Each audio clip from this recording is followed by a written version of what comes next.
Cabinet मंत्री एवं क्षेत्रीय विधायक सतपाल महाराज की अध्यक्षता में मंगलवार को विकास भवन सभागार पौड़ी में चौबट्टा खाल विधानसभा क्षेत्र के अंतर्गत संचालित विभिन्न विकास योजना एवं जनहित कार्यों की समीक्षा बैठक आयोजित की गई। जिलाधिकारी स्वाति एस भदौरिया एवं मुख्य विकास अधिकारी अशोक जोशी ने कैबिनेट मंत्री का स्वागत कर बैठक का शुभारंभ किया। बैठक में कैबिनेट मंत्री ने अधिकारियों को निर्देशित करते हुए कहा कि शासन की प्राथमिकता अंतिम व्यक्ति तक योजनाओं का लाभ पहुंचाना है, इसलिए अधिकारी जनता की समस्याओं के प्रति संवेदनशील, जवाबदेह और सकारात्मक दृष्टिकोण अपनाएं। उन्होंने कहा कि आमजन से संवाद एवं व्यवहार के दौरान अधिकारियों का व्यवहार शालीन एवं सहयोगात्मक होना चाहिए। आज एक महत्वपूर्ण बैठक हमने ली है, चौबट्टा खाल विधानसभा क्षेत्र की बैठक ली है, जिसमें कि लोक निर्माण के सारे जो काम हुए हैं, सड़कों का हम लोगों ने अनुश्रवण किया और इसके साथ साथ जो हमारे गुमखाल से और जो सतपुली की जो रोड बन रही है, तो कभी कभी मार्ग रुकेगा, तो हम लोगों ने जो आपके दंगलेश्वर महादेव से लेकर रायपुर होते हुए और जरीखाल का जो मार्ग है उसकी भी चर्चा की है कि उसको वैकल्पिक मार्ग के रूप में खोला जाए और वहां से भी ट्रैफिक को पास किया जाए। इसके साथ साथ बहुत से विषयों पर चर्चा हुई है, जिसमें आपका पेयजल की जो हमारी योजनाएं हैं, जेजेएम की योजनाएं हैं, उनके बारे में, पीएमजीएसवाई के बारे में, उसके बाल विकास के बारे में, ग्रामीण निर्माण विभाग के बारे में, तो इन सब के बारे में चर्चा हुई और सबको आदेश दिए गए हैं अधिकारियों को कि वो तेजी से काम करें, अच्छी गुणवत्ता से काम करें।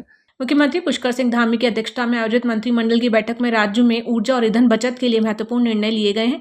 बैठक में मुख्यमंत्री ने कहा कि कोविड महामारी के बाद रूस यूक्रेन संघर्ष और वर्तमान में जारी पश्चिम एशिया के संकट के कारण वैश्विक आपूर्ति श्रृंखला, विशेष तौर पर ईंधन, खाद्य पदार्थ और उर्वरकों पर दबाव बढ़ा है। इस वैश्विक संकट के कारण भारत भी बढ़ती ईंधन लागत, आयात निर्भरता और आर्थिक दबाव का सामना कर रहा है। उन्होंने कहा कि प्रधानमंत्री नरेंद्र मोदी जी ने वर्तमान हालात में नागरिकों से छोटे छोटे व्यवहारिक बदलावों के माध्यम से राष्ट्रीय प्रयासों में सहयोग की अपील की, जिनका जन सामान्य पर सकारात्मक प्रभाव पड़ने की उम्मीद है। इसी क्रम में उत्तराखंड में भी कई अल्पकालिक और दीर्घकालिक सुधार तत्काल प्रभाव से लागू किए जा रहे हैं।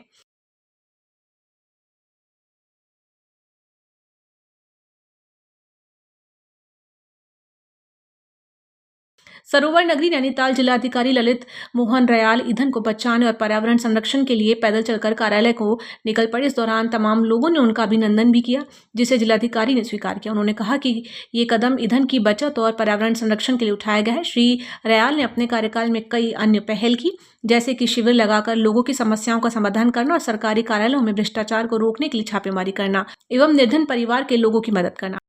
ईंधन की खपत को लेके अधिकारियों से, जो सार्वजनिक प्रतिष्ठान हैं और अन्य लोग हैं, उन लोगों से ये आग्रह है कि वो पब्लिक ट्रांसपोर्ट का अधिकतम इस्तेमाल करें। ऑफिस में अगर जाते हैं तो आवास और कार्यस्थल जिन लोगों के सन्निकट हैं वो पूल्ड व्हीकल का इस्तेमाल कर सकते हैं।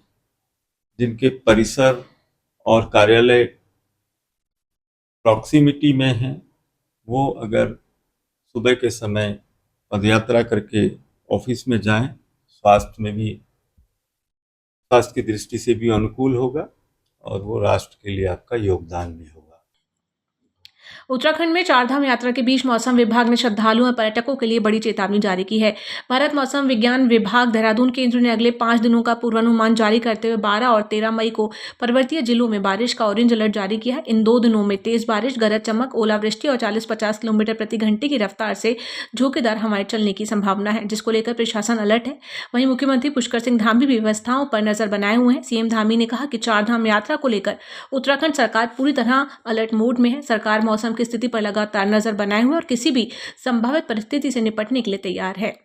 नहीं, देखिए, मौसम पर पूरी तरह से हम पहले से नज़र रखे हुए हैं, क्योंकि मौसम की कहीं पर भी कोई इस प्रकार की अगर बात आती है तो यात्रा को अगर कहीं कुछ परिवर्तित करना होगा, कुछ प्रकार से हेली सेवाएं भी चलती हैं, अन्य मार्ग भी हैं, तो जो भी यात्री आ रहे हैं, तीर्थयात्री हैं, श्रद्धालु हैं, पर्यटक हैं, उनकी सुरक्षा हमारे लिए सर्वोच्च प्राथमिकता है कि वो उनकी यात्रा सही तरीके से संपन्न हो। तो मौसम की कहीं बाधा आती है तो उसके अनुरूप जो है हम लोग निर्णय लेंगे। प्रधानमंत्री नरेंद्र मोदी द्वारा 1 वर्ष तक सोना न खरीदने के बयान के बाद सराफा बाजार में मंदी का दौर देखने को मिल रहा है। पर्यटन नगरी मसूरी के सराफा की दुकानों में जहां पूर्व में भारी भीड़ देखी जाती है, वहीं आजकल स्वर्णकारों की दुकानें खाली नजर आ रही हैं और लोगों द्वारा सोने चांदी के आभूषणों की खरीदारी कम कर दी गई है। इसके बाद स्वर्णकारों में मायूसी देखी जा रही है। इसके साथ ही सोने पर 10% टैक्स के कारण सोने के भाव 10 से 12,000 रुपए तक बढ़ गए हैं। वहीं चांदी के भाव में 20,000 रुपए की बढ़ोतरी देखी जा रही है। अब जब शादी का सीजन शुरू होने वाला है, ऐसे में सोने चांदी के भाव में बढ़ोतरी के कारण आम लोगों को परेशानी का सामना करना पड़ रहा है। वहीं इस कारोबार से जुड़े लगभग 50 लाख से अधिक लोग प्रभावित हुए हैं। उन्होंने प्रधानमंत्री से मार्मिक अपील की है कि सोने चांदी से जुड़े कारोबारियों के हित को देखते हुए सरकार द्वारा ऐसी नीति बनाई जाए जिससे उनका व्यापार प्रभावित न हो और आम लोगों को भी राहत मिल सके। ये काफ़ी ज़्यादा एक इम्पैक्ट जो है, जो हमारे प्राइम मिनिस्टर हैं उनके जो वर्डिक्ट है उससे काफ़ी ज़्यादा एक इम्पैक्ट मार्केट में आया है।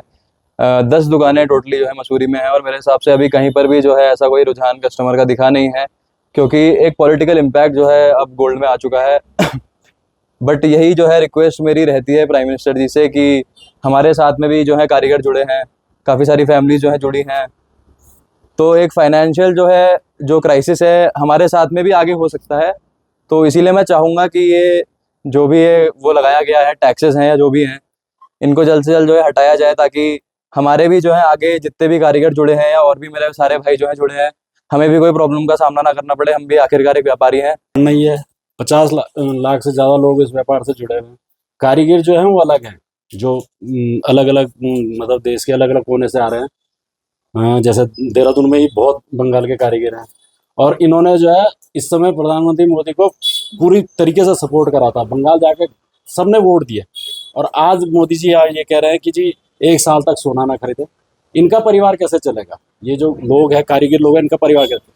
मुख्यमंत्री पुष्कर सिंह धामी की अध्यक्षता में कैबिनेट बैठक आयोजित हुई, जिसमें मंत्री सुबोध उनियाल, रेखा आर्य, राम सिंह खेड़ा, भारत सिंह चौधरी, मदन कौशिक समेत कई मंत्री शामिल हुए। ये बैठक देहरादून के सचिवालय में 1 बजे शुरू हुई। बैठक में ऊर्जा, राजस्व, पर्यटन, अल्पसंख्यक, चिकित्सा समेत 19 प्रस्तावों पर मुहर लगी।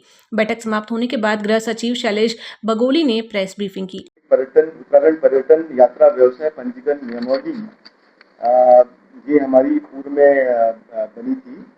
इसमें कुछ संशोधन आपने विभाग में प्रस्ताव किया गया था। पर पहले हमारी होम स्टे की अलग नियमावली थी और ब्रेड एंड ब्रेकफास्ट जो हमारी एक व्यवस्था होती है उसके लिए अलग नियमावली थी।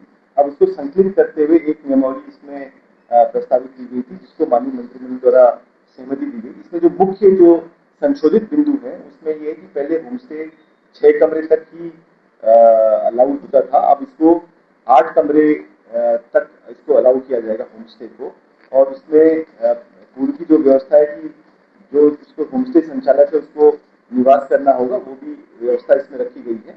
पहले इसमें एक रिन्यूअल की व्यवस्था होती थी, तो अब रिन्यूअल की व्यवस्था को विभाग ने चाहा है कि इसको बहुत हम सिंपल कर दें। जो भी रिन्यूअल की फीस होगी, अगर उसका ऑनलाइन भुगतान हो जाता है तो ऑटोमेटिक रिन्यूअल उसका हो जाएगा।